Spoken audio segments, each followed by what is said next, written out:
আপনার জীবনের লক্ষ্যটা কি? আপনি আগামী 5 বছরে নিজেকে কোথায় দেখতে চান? স্যার আমার জীবনে কোনো লক্ষ্যই নেই। আগামী 5 বছর পর আমি নিজেকে জঙ্গলে দেখতে চাই। আসলে আমার big fan of Tarzan. Tarzan আমার খুব পছন্দের তো।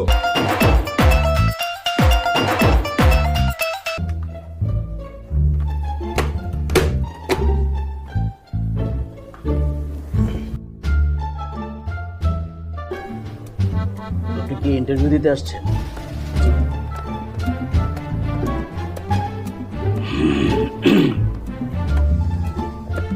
আপনি কি নিয়ে যেন গবেষণা করছেন? স্যার ইংরেজি বিদ্যা। ইংরেজিকে এমন একটা রূপ দিচ্ছি যেটা সাধারণ মানুষের জন্য খুব সহজে বলতে আর বুঝতে সুবিধা। সেটা কিরকম? স্যার বলুন তো, আমি তোমাকে চিনি, এটার ইংরেজি কি? I know you. একদম ঠিক আছে। আমি এটাকে আমার মতো করে বানিয়েছি আই সুগার, আমি তোমাকে চিনি। Very good. তারপর sir my yes body has come. বলুন তো এটার বাংলা কি? আপনিই বলুন না স্যার।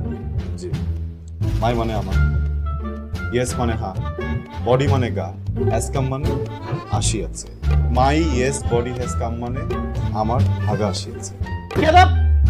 আরেকটা কথাও তুই বলবি না, পুরো ইংলিশ তুই বলবি না। এই অফিসে যতক্ষণ তুই থাকবি ততক্ষণ পর্যন্ত তোর ইংলিশ বলা হারাম। এই হারামজাদা, তোর কি জন্ম হয়েছে ইংরেজি শেখানোর নামে এ দুনিয়ার মানুষকে পাগল করার জন্য?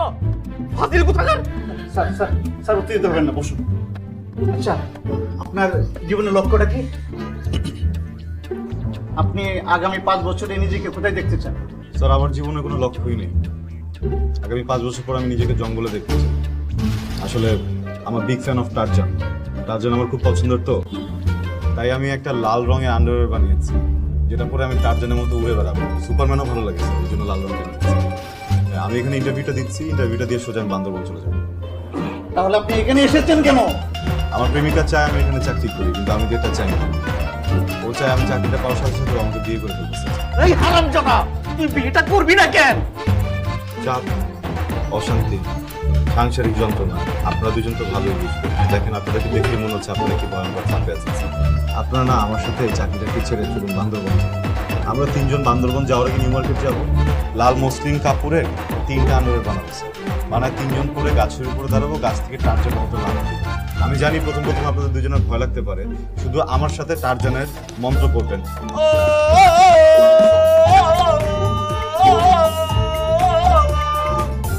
এটা করলে স্যার আমার মনে হয় যে আপনারা চাপ মুক্ত হতে পারবেন।